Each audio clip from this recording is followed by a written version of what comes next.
الرحيم. السلام علیکم دوستو، میرا نام آصف خان اور آپ دیکھ رہے ہیں انڈین مسلم۔ ان قریب ہی ہم ان کو زمینوں اور آسمانوں میں اور ان کے جسموں میں ایسی ایسی نشانیاں دکھائیں گے کہ حق ظاہر ہو جائے گا۔ دوستو، اس دنیا میں اور دنیا کے باہر انترکش میں، یہاں تک کہ ہمارے شریر میں جو کچھ ہو رہا ہے، ہر ایک چیز اللہ کا اتنا بڑا معجزہ ہے کہ انسانی عقل اس کا تصور بھی نہیں کر سکتی۔ آج میں آپ کو ایسے سائنٹیفک فیکٹس بتانے والا ہوں جنہیں سن کر وہ لوگ جو خدا کو نہیں مانتے ان کو بھی ایک اللہ میں یقین ہو جائے گا۔ بس دھیان رہے، ویڈیو شیئر کیے بنا نہیں جانا ہے۔ وائرس اور بیکٹیریا کا نام سنتے ہی ہم گھبرا جاتے ہیں کہ کہیں یہ ہمارے شریر میں آ گئے تو ہم بیمار پڑ جائیں گے، مگر حیران کرنے والی بات ہے کہ ہماری سکن پر اربوں خربوں کی تعداد میں وائرس اور بیکٹیریا ہر وقت چپکے رہتے ہیں، یہاں تک کہ ہمارے پیٹ میں بھی بیکٹیریا ہوتے ہیں، پھر بھی ہم بیمار نہیں پڑتے۔ آخر کس نے ان مائکروبس کو کہہ رکھا ہے کہ تمہیں انسانی شریر کو نقصان نہیں پہنچانا ہے؟ ہمارا شریر اپنے امیون سسٹم کی مدد سے بیماری والے وائرس اور بیکٹیریاز کو ختم کر دیتا ہے۔ اگر یہ امیون سسٹم نہ ہوتا تو آج ایک بھی انسان، یہاں تک کہ جانور بھی زندہ نہیں ہوتے۔ آخر کون ہے جس نے ہمارے شریر میں ایسا سسٹم بنایا؟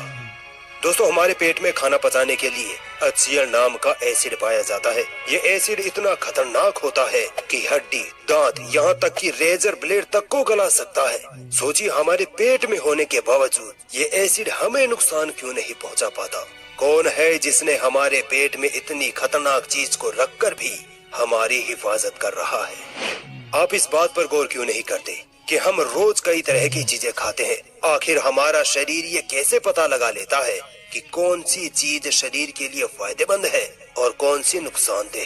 جب ہم کچھ کھاتے ہیں تو ہمارا شریر بھوجن کی ہر ایک چیز کو الگ الگ کر دیتا ہے۔ پروٹین الگ، کاربس الگ، فیٹ فائبر الگ اور اپسسٹ پدارتھ الگ۔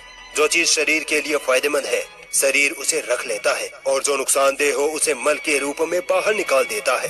سوچو، اتنا کمپلیکیٹڈ، اتنا زبردست سسٹم کیا اپنے آپ بن گیا؟ کیا اس کا کنٹرول کرنے والا کوئی نہیں؟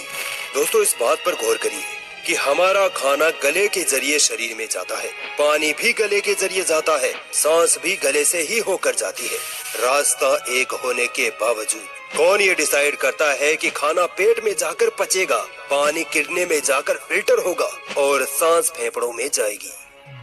سوچے، اگر ہمارے شریر میں ہڈیاں ہی نہ ہوتی تو ہمارا شریر جیلی کی طرح زمین پر بکھرا پڑا ہوتا۔ اللہ نے ہمارے شریر میں ہڈیوں کو اس طرح فٹ کر رکھا ہے کہ جس کی وجہ سے ہم کھڑے ہو سکتے ہیں، بیٹھ سکتے ہیں، دوڑ سکتے ہیں۔ آپ کو پتا ہے ہمارا دل ایک منٹ میں 72 بار اور ایک دن میں 1,00,000 بار دھڑکتا ہے، بنا رکے، بنا تھکے۔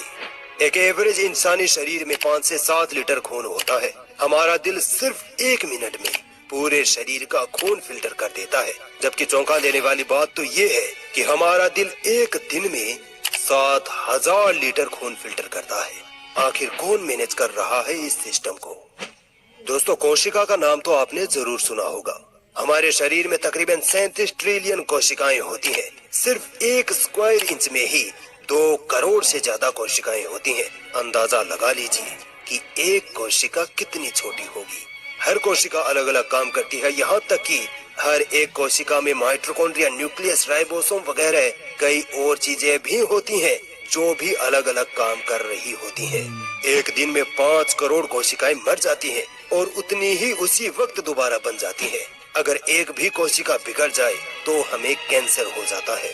آخر کون یہ طے کر رہا ہے کہ کون کون سی کوشکائیں مل کر دل بنائیں گی، کون سی کوشکائیں پھیپھڑا بنائیں گی، کون سی گردہ، ہاتھ، پیر، آنکھیں بنائیں گی، اور پھر ہر ایک چیز اپنا الگ الگ کام بھی بنا کہے کرنے لگ جائے گی۔ ہماری ہر ایک کوشکا کو زندہ رہنے کے لیے آکسیجن اور نیوٹریشن کی ضرورت ہوتی ہے۔ ہم جب سانس لیتے ہیں تب آکسیجن ہمارے خون میں مکس ہو جاتی ہے۔ خون میں پائی جانے والی 30 ٹریلین RBC کوشکائیں آکسیجن کو خون سے الگ کرتی ہیں اور پھر شریر کی ہر ایک کوشکا تک پہنچانے کا کام کرتی ہے۔